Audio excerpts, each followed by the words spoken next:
그러니까 지금까지 설명한 것을 이해를 돕기 위해서 다시 한번 진인사회와 진인사회에 들어온 벌제가 만나서 진번국이 형성된 정황들에 대해서 간략하게 한번 설명을 해드리도록 하겠습니다. 요동에 진번이 형성되기 전에 진인, 요서 단군 조선의 후예들, 진인사회를 이해를 할 필요가 있다는 거죠.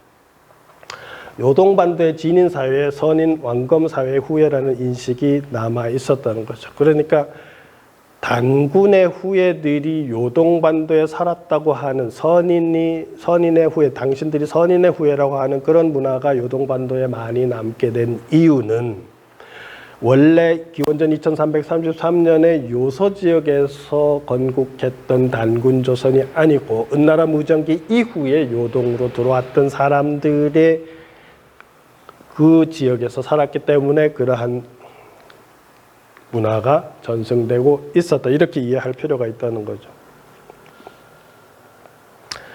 그러니까 기원전 2333년에서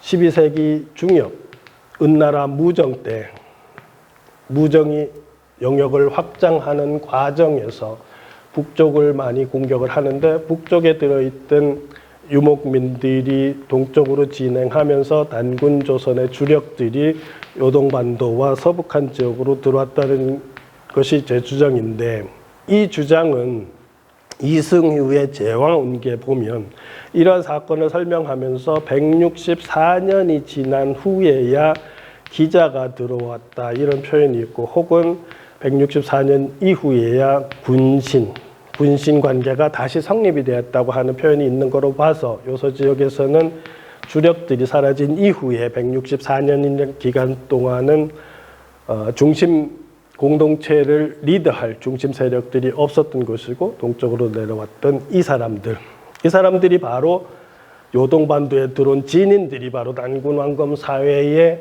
직계 후손들이라고 하는 것이죠.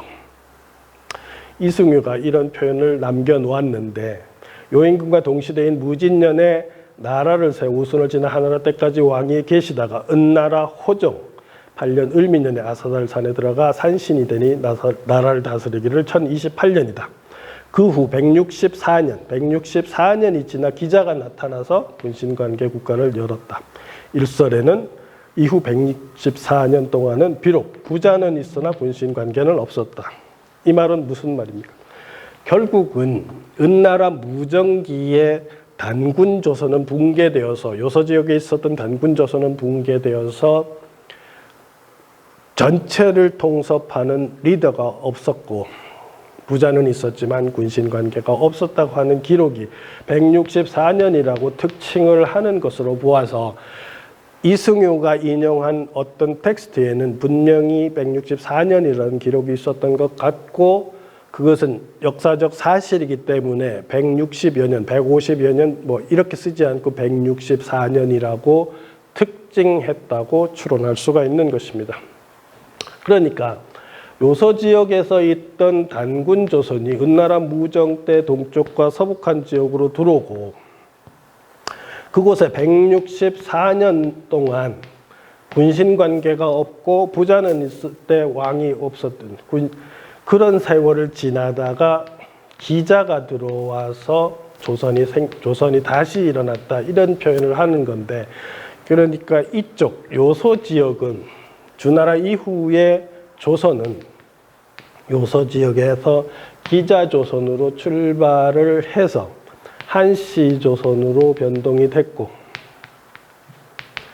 이쪽 지역에는 기원전 12세기 중엽에 들어와서 기원전 7세기 중엽까지 적어도 500년 정도는 단군의 직계 후예들이 요양인 왕엄성을 중심으로 활동을 하고 있었고, 그 활동한 공간에 기원전 7세기 중엽에 나나 지역 영지에 있었던 부여계가 들어와서 산해경 해외 서경에서 말하는 것처럼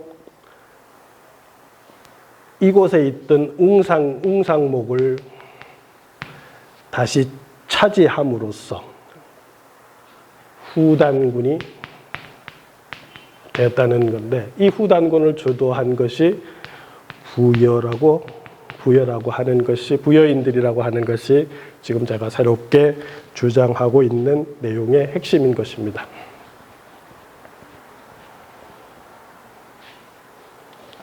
그러니까 윤내은 교수도 책에서 이런 표현을 했는데, 숙신이라고 하는 나라는 사실은 조선이라는 명칭이 나오기 이전에 바로 요서지역에 있었던 명칭이고, 조선이라고 이름이 나올 때 숙신은 사실은 동쪽으로 이동했기 때문에, 그래서 제가 제기하는 것이 단군조선이라고 하는 표현은 혹은 단군숙신이라고 할 필요가 있다는 것이고, 그렇게 이해했을 때 만주의 역사 전체가 한미족사로 들어올 수 있는 근거가 생기고, 또 사실 그것은 후대에 나온 만주원료고나 이런 데서 주장하듯이 숙신, 주신, 직신 이런 것들은 다 같은 공동체 명칭을 다르게 이표기한 것이라는 주장을 받아들이면, 우리가 단군조선이라는 표현과 함께 단군숙신이라는 표현을 쓸 필요가 있다는 거죠.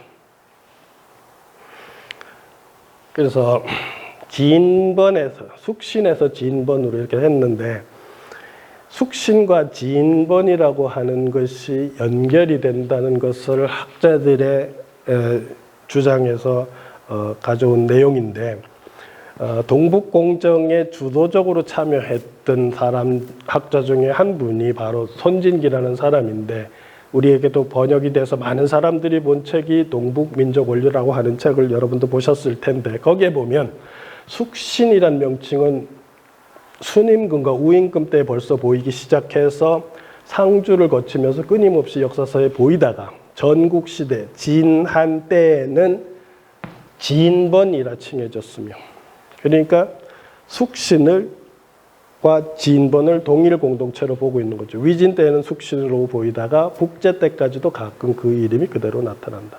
그러니까 지금 선진기도 숙신이란 공동체가, 요동에 있는 숙신이라는 공동체가 진번이라고 불리고 있었다는 것을 얘기하고 있는 것을 알 수가 있습니다.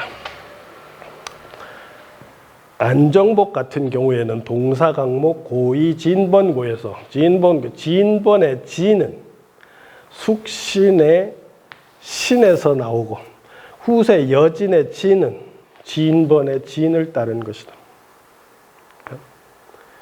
그러니까 제가 좀 전에 말씀드렸듯이 단군조선을 단군숙신으로 이해를 하게 되면 여진족, 청나라 다 한미족사에 포함할 수 있는 근거가 마련되기 때문에, 또 지금 선진기도 얘기했듯이 요동에 있었던 숙신을 진번이라고 했을 때 바로 그 진번이라는 공동체는 단군왕검사의 후예들과 부여계가 결합된 정치 공동체이기 때문에, 이러한 관점들을 우리가 받아들이게 되면 지금 중국에서 말하고 있는 동북공정을 극복할 수 있는 거의 완벽한 논리가 성립이 된다는 거죠. 만주사는 곧 한국사라고 할 수 있게 된다는 거죠.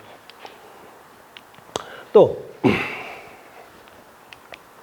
지금 천관우 같은 경우도 사기에 보이는 조선 진번 가운데, 진번은 이 사람은 이걸 북진번이라고 했는데, 요하 하류를 중심으로 분포되었던 진인과 변인의 변한족의 합칭이라는 거죠. 그러니까 지금 우리가 사만을 얘기할 때 진한과 변한을 생각해 보면, 변한은 부여계와 신라 김씨, 초원에서 고깔 모자를 쓰고 들어온 세력들을 변한이라고 했던 곳이고, 진인은 단군왕검사의 후예고, 마하는 바로 기자조선을 계승했던 한시조선들이 들어온 사람들을 마한이라고 했다. 이렇게 보면 사만에 대해서 아주 심플하고 간단하게 정리되고 그들의 이동사를 잘 연구해서 분석해 보면 한국 고대사의 실타래가 다 풀린다는 것이 제 생각입니다. 신채우는 조선상국어사에서 만주 원류고의 한서 지리지의 요동의 번한현, 지금의 개평현은 변한의 고도이다 이렇게 얘기를 했는데 바로 변한, 무슨 진번에 이걸 이렇게 표기를 해놨는데 진번인데 이거 사실은 진변하고 같은 개념이라는 거죠. 그래서 이들 진번 사람들이 황해도로 들어왔다가 가야지역으로 들어오면 변진으로 도치가 돼서 불린다는 그런 역사적 흐름을 보면 다음 시간에 한번 다시 이 부분을 말씀드리겠지만 한국 고대사의 흐름과 미스테리가 풀린다는 거죠. 개평현이라고 하는 데가 바로 결국은 계주의 탁자식 고인돌이 가장 큰 것이 있는데 그곳이 진인들의 또 다른 중심 강역이었다는 것을 알 수가 있는데 사기 조선열전을 근거로 해서 진번에 대한 진번에 대해서 학자들이 어떻게 분석했는지 한번 살펴보면 홍여하라고 하는 조선 사람은 동국 통감 제강에서 진번과 번한현은 요양성이다. 남구만이 동사변 중에서 진번은 요동 동북구 먼 지역이다. 장춘 이쪽으로 먼 지역이다. 이세구는 요동반도 남단이다. 아까 말한 개평 이런 데겠죠. 개주. 안정복은 동사강목에서 진번의 위치를 연고탁까지는 송화강. 유득공은 사군제에서 진번군의 위치는 압록강 중루 건너편이다. 그러면 졸본 지역과 관계가 되는 거죠. 19세기 정약용은 아방강역구에서 한진서의 해동 역사에서 흥경 동남쪽 동가강 유역이다. 여기도 졸본 지역이죠. 시라토리 구라키치는 동가강 유역성. 이것도 졸본 지역이죠.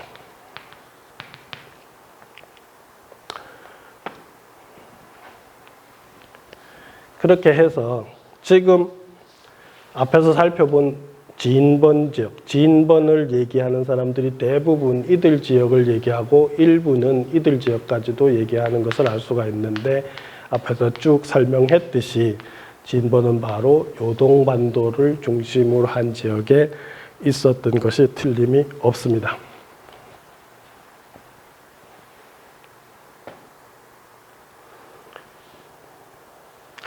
그래서 이 그림 같은 경우는 윤낸 교수가 책에서 주장한 것인데 조선이 이곳에 있을 때 진국이 이렇게 있었다고 얘기하는데 바로 저는 이 설을 받아들이지 않고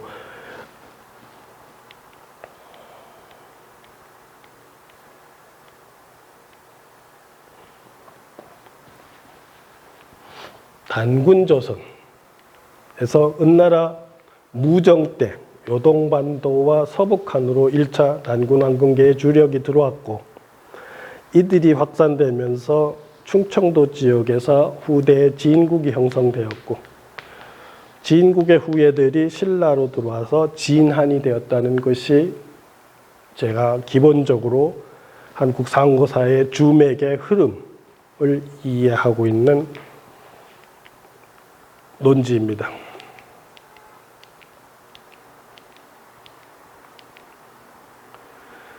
그래서 동으로 이동한 진인, 단군 조선인들이 만든 대형 탁자식 고인돌, 이 부분도 여러분들이 조금은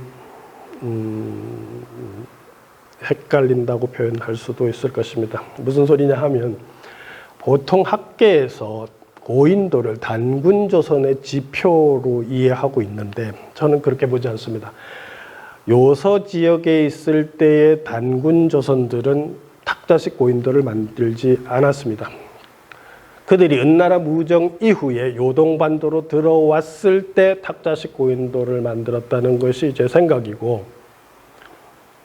제가 계주 지역에 있는 요동반도에 있는 대형 탁자식 고인돌을 거의 다 답사를 해봤는데, 계주 지역에 있는 석붕산 석붕 같은 경우에 제가 답사를 2003년에 갔을 때 현장에 안내 돌에 뭐라고 써 있었냐 하면 기원전 12, 3세기경에 축조되었다, 이런 표현이 있었습니다.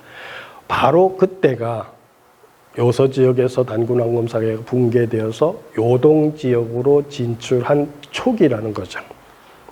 그래서 요동의 계주시와 혜성시 이쪽에 있는 대형, 서북한에 있는 대형 타짜식 고인돌은 제가 보면 진인들의 문화라고 해서 단군왕검사회의 문화이긴 한데, 단군왕검사회가 요서 지역에 있을 때가 아니고 그들이 요동으로 이주했을 때의 문화고, 요서에는 고인돌이 없다는 것이 정설이고, 비파형 동검은 기자조선의 문화고 요서에서 발생해서 요동으로 들어왔다고 하는 관점으로 이해를 할 필요가 있다는 거죠.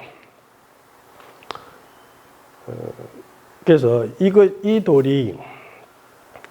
고인돌이 바로 계주 석붕산 고인돌이고, 이 고인돌이 9월산 앞 500m 전방에 있는 관상리 고인돌인데, 요동반도에서 가장 큰 탁자식 고인돌은 계주에 있고, 서북한에서 가장 큰 고인돌은 9월산 앞에 있다는 거죠. 그러니까 단군왕검사회가 은나라 무정 때 붕괴되고 1차적으로 동쪽으로 이동했을 때 주력들은 요동반도 남단과 계주를 중심으로 한 해성 계주 지역과 요동 이쪽 지역과 서북한 9월산 지역으로 들어왔을 거라는 것이 제 추측이고, 우리나라에서 단군 신화가 가장 오랫동안 전승되던 공간의 핵심이 9월산 밑에가 있었던 이유도, 또 삼성사가 9월산에 가장 오랫동안 보존됐던 이유도 바로 그러한 역사적 흐름과 관련이 있다는 것이 제 생각입니다. 그래서 오늘 이야기를 마무리하면은, 우리가 부여족을 이해할 때 동명과 관련된 부여와 해모서와 관련된 부여를 제가 앞에서 쭉 설명한 그러한 방식으로 이해를 해서, 그들은 원래 나나 지역에 시점을 두면 동일한 집단인데, 북쪽으로 올라가서 돌아온 사람들은 순수한 부여족의 사유체계를 가지고 있고 종교신앙을 가지고 있었기 때문에 태양의 후손이라는 관념을 가지고 있었고, 동쪽 요동반도 진인들의 살던 공간에 들어와서 웅상이라고 한 신단수를 접수한, 취득한 그들은, 부여인들은 후단군이 되어서 요동반도에서 진본을 주도했고, 그 진본국의 후예가 해모스 단군이었다, 이렇게 이해를 하시면 부여족의 흐름의 기본적인 북부여 신화와 부여 신화가 왜 다른지, 왜 동명은 단군이 아니고 해모스는 단군인지, 이런 부분을 충분히 이해하실 수가 있을 것입니다. 그러니까 지난 시간과 더불어서 오늘도 강조하지만, 산해경에 기적같이 살아남은 벌제라고 하는, 웅상목을 차지한 벌제라고 하는 그 세력에 대해서 우리는 분명히 제가 지금 강조하는 바와 같이 새로운 시각으로 이해할 필요가 있고, 그렇게 되면 단군족을 계승한, 이어서 일어난 부여족에 대한 이해도 새롭게 이해될 것이라고 사료가 됩니다.